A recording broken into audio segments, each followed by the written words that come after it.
जय हिंद दोस्तों, आज की इस वीडियो में आप लोगों को बताया जाएगा कि बिहार में जो वैकेंसी आई है स्टाफ सिलेक्शन कमीशन की, उसका फॉर्म आप किस तरह से भर पाओगे।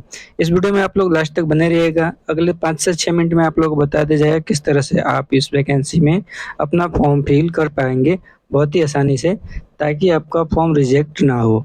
वीडियो में आप लोग को लास्ट तक बने रहना है, देखना है किस तरह वगैरह फिल करना होगा। तो यहाँ पे देखेंगे आप लोग कि सबसे पहले ऊपर में एप्लीकेटेंट नेम जो दिया गया है, ये मैट्रिकुलेशन सर्टिफिकेट के हिसाब से दिया गया है। यहाँ पे जो आप नाम डालेंगे वो आपके 10वीं के सर्टिफिकेट के हिसाब से होना चाहिए। साथ में फिर नीचे देखेंगे तो यहाँ पे अपना जेंडर चूज करेंगे। मेल है तो मेल, फीमेल है तो फीमेल, ट्रांसजेंडर है तो ट्रांसजेंडर। फिर यहाँ पे बोल रहा है कि अगर आप बिहार के हैं तो आप यस करेंगे, बिहार के नहीं है तो आप यहाँ पे क्या कर देंगे, नो कर देंगे। तो ऐसे करते हुए चलेंगे। फिर आगे देखेंगे तो यहाँ पे कैटेगरी की बात कर रहे हैं। जनरल है तो UR, SC, ST, EBC, BC और ईडब्ल्यूएस का दिया गया है। जो भी आप हैं आप उसको सिलेक्ट कर लीजिएगा। बाद में यहाँ पे आने के बाद में जाति पूछा जा रहा है, तो जाति आप जो भी हैं तो वो जाति आप यहाँ पे क्या कर लेंगे, अपना सेलेक्ट कर लेंगे। जो भी है आप जाति वो सिलेक्ट कर लेंगे जाति। नीचे जाएंगे, लेकिन यहाँ पे ध्यान देंगे, अगर आप यहाँ पे ईबीसी बीसी अगर हैं तो यहाँ पे आपसे मांगा जाएगा नॉन क्रीमी लेयर, एनसीएल मांगा जाएगा। तो आपको एनसीएल पे यस करना है, ये जरूरी है, एनसीएल होना ही चाहिए। अगर एनसीएल नहीं है तो आप इस फॉर्म को अप्लाई नहीं कर पाओगे। फिर आगे देखेंगे तो यहाँ पे आपसे पूछ रहे हैं क्या आप डिसेबिलिटी पर्सन हैं। अगर आप दिव्यांग हैं तो यस कीजिए, नहीं है तो नो कीजिएगा। फिर यहाँ पे पूछ रहा है कि दिव्यांग हैं तो किस प्रकार के हैं, टेम्परामेंट हैं या फिर आप परमानेंट हैं, हमेशा हो गए, शुरू से हुए हैं या फिर बाद में हुए हैं। तो यहाँ पे आप उसको देख करके लगा दीजिएगा कि आप विकलांग पहले से थे या फिर बाद में हुए हैं। अगर 40% से कम आप विकलांग है तो यहाँ पे यस करेंगे, लेकिन 40% है तो यहाँ पे आप नो करेंगे। ठीक है। आगे यहाँ पे आने के बाद में एक और यहाँ पे पढ़ेंगे तो देखा गया है कि क्या आप भूतपूर्व सैनिक हैं। अगर सैनिक हैं तो यस, नहीं है तो नो। अगर हैं तो फिर कब से कब तक आपने सेवाएं दी हैं, यहाँ पे अपना टाइप करेंगे आप। फिर आगे देखेंगे तो यहाँ पे क्या लिखा गया है कि क्या आप 1 जनवरी 2063 से एनसीसी से मुक्त होने के बाद बिहार सरकार के अधीन कार्य किया है, यानी कि अपने कार्य किया है बिहार सरकार का अधीन, तो यस करेंगे, नहीं किया तो आप नो कर देंगे यहाँ पे भी। फिर आगे देखेंगे यहाँ पे तो क्या कह रहा है कि यहाँ पे क्या आप बिहार सरकार कर्मचारी हैं जिन्हें कम से कम 3 साल नियमित, अगर आप पहले से बिहार सरकार में काम कर चुके हैं तो यहाँ पे यस करेंगे, लेकिन 3 साल अगर आपने पहले से सेवा दिया है तो करेंगे, नहीं तो यहाँ भी आप क्या कर देंगे, नो कर देंगे। आगे चलने के बाद में फिर पूछा जाएगा आप लोगों से कि आपने अभी तक कितने अटेम्प्ट किए हैं, 2, 4, 10 कितने बार अभी तक आपने वैकेंसी देखा है एसएससी का, बिहार एसएससी का, वो यहाँ पे आप सिलेक्ट कर लेंगे। यहाँ पे आने के बाद में आगे देखेंगे तो ध्यानपूर्वक यहाँ पे अपना मोबाइल नंबर, फिर वही मोबाइल नंबर यहाँ पे दोबारा, फिर यहाँ पे अपना जीमेल आईडी और फिर वही जीमेल आईडी यहाँ पे दोबारा डालेंगे। बाद में यहाँ पे अपना डेट ऑफ बर्थ डालेंगे। जो भी आपका डेट ऑफ बर्थ होगा वो यहाँ पे शो कर जाएगा कि आप कितने साल के अभी तक हो चुके हैं। नीचे आएंगे, नीचे आने के बाद में ये वाला कैप्चा कोड उठा करके आप यहाँ पे डाल देंगे।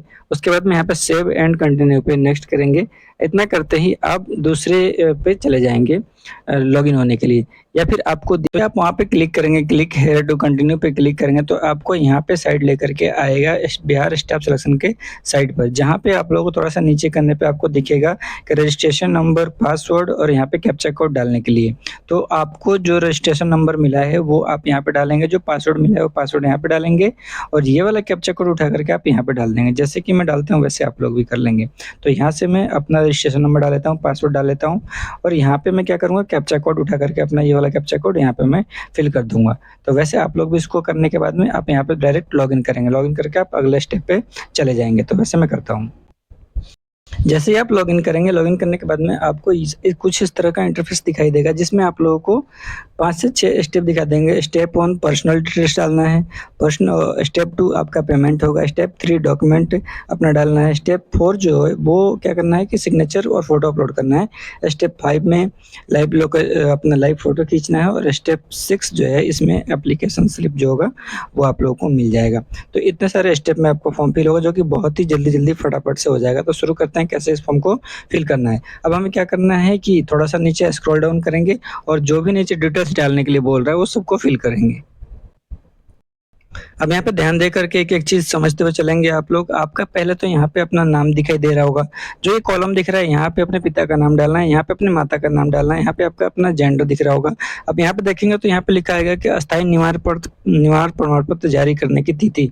जब निवास प्रमाण पत्र जारी किया गया है उसको यहाँ पे डालना है, ठीक है? इस कैलेंडर पे क्लिक करके। फिर यहाँ पे निवास प्रमाण पत्र संख्या जो होगा उसको आप लोगों को यहाँ पे डाल देना है।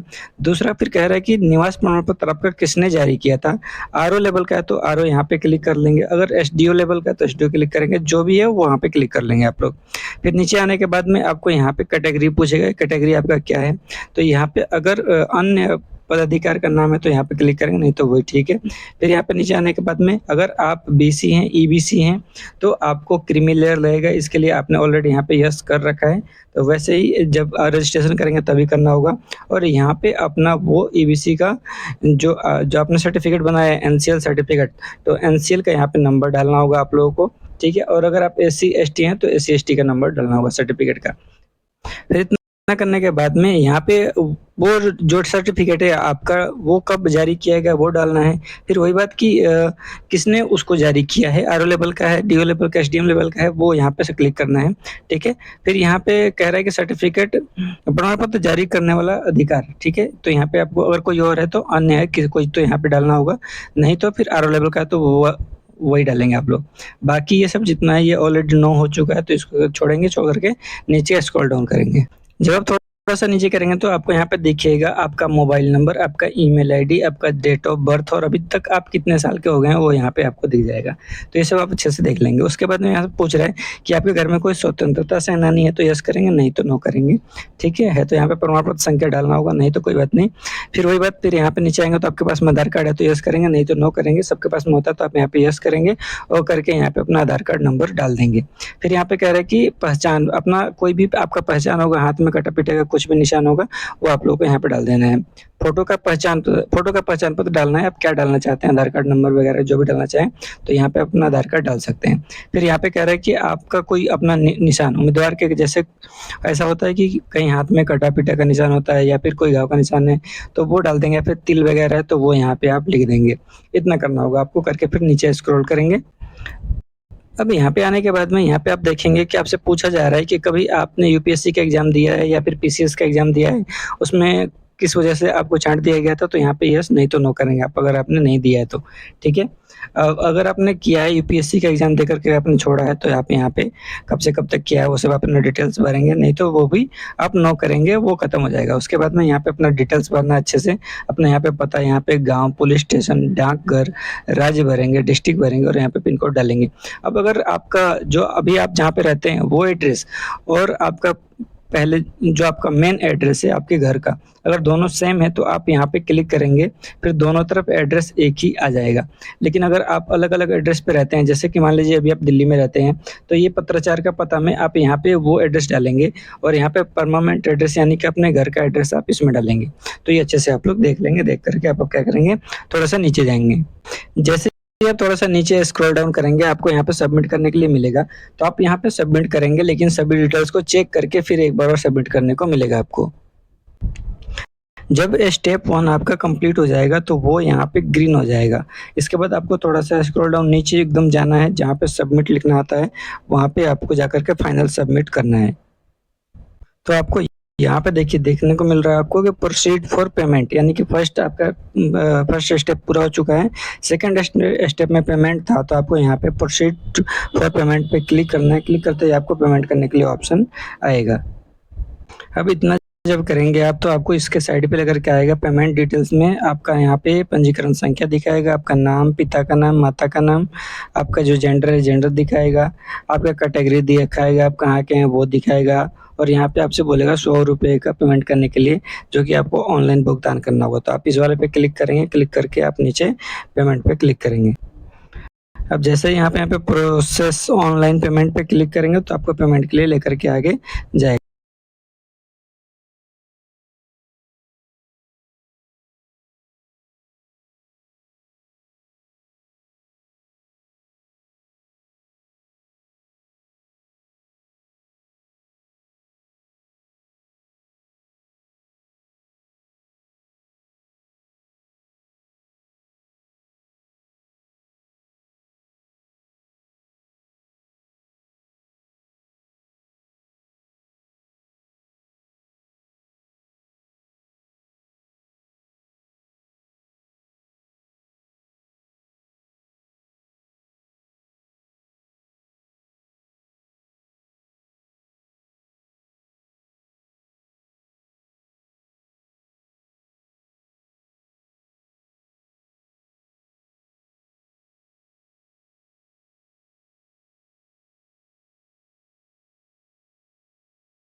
अब यहाँ से आप लोग देखेंगे कि मैंने यहाँ पे फ़ोटो भी अपलोड कर दिया है, सिग्नेचर भी अपलोड कर दिया है, हिंदी और इंग्लिश में दोनों में। फिर यहाँ पे मेरे को सबमिट करना है, तो मैं यहाँ पे सबमिट करूँगा। ऐसे आप लोग फ़ोटो अपलोड करके यहाँ पे डायरेक्ट आप लोग क्या करेंगे, सबमिट करेंगे। जब आप सबमिट कर देंगे तो डायरेक्ट आपको लेकर के जाएगा लाइव फ़ोटो लेने के लिए। तो लाइव फ़ोटो लेने के लिए हो सकता है आपसे परमिशन वगैरह माँगे, तो आप उसको क्या कर देंगे, परमिशन अलाउ करेंगे। फिर लाइव कैमरा ओपन होगा, वेब कैमरा ओपन होकर के और आपका एक लाइव फ़ोटो लिया जाएगा। तो जब आप लाइव फ़ोटो लेंगे तो इस तरह से लेने के बाद में आपके पास में ऑप्शन भी आएगा कि अगर आप दोबारा फ़ोटो लेना चाहते हैं तो ठीक है, और नहीं लेना चाहते हैं तो सीधा आपको फाइनल सबमिट करने के लिए ऑप्शन मिलेगा। और अगर सब कुछ ठीक है तो आप क्या करेंगे कि यहाँ पे आप क्लिक करेंगे, क्लिक करने के बाद में यहाँ पे फाइनल सबमिट पे क्लिक करेंगे। अगर आपका फ़ोटो सही से आ गया है तो मेरा फ़ोटो सही से आया है तो मैं यहाँ पे क्लिक करूँगा, क्लिक करने के बाद मैं यहाँ पे फाइनल सबमिट करता हूँ। जब आप फाइनल सबमिट कर देंगे तो आपको यहाँ पे दिखाई देगा your registration number, your form number और यहाँ पे आपका पासवर्ड भी दिखाई देगा। फिर आपसे बोलेगा यहाँ पे अगर आप पेमेंट का स्लिप लेना चाहते हो वो ले सकते हैं। आप अपने एप्लीकेशन का स्लिप लेना चाहते हैं तो वो भी ले सकते हैं प्रिंट आउट निकलवाने के लिए। अगर नहीं चाहिए तो आप यहाँ से लॉग आउट कर सकते हैं। तो मेरे को यहाँ पे प्रिंट अपना चाहिए तो मैं यहाँ पे क्लिक करूँगा, क्लिक करके अपना स्लिप लूँगा क्योंकि मुझे प्रिंट आउट करके निकलवाना है इसलिए। तो इस तरह से आप भी इसको निकलवा सकते हैं। तो इस तरह से आपको अपना फॉर्म दिखाई दे देगा। अब इसको जब डाउनलोड करना हो, डाउनलोड करने के लिए आप यहाँ पे क्लिक करेंगे, click here to print this page पे क्लिक करेंगे तो ये पीडीएफ में बन के आ जाएगा। फिर उसको आप आराम से अपना जाके किसी दुकान पर निकलवा करके रख सकते हैं। बाकी वीडियो अच्छा लगे तो वीडियो को जरूर लाइक कीजिए, चैनल को सब्सक्राइब कीजिए। जय हिंद।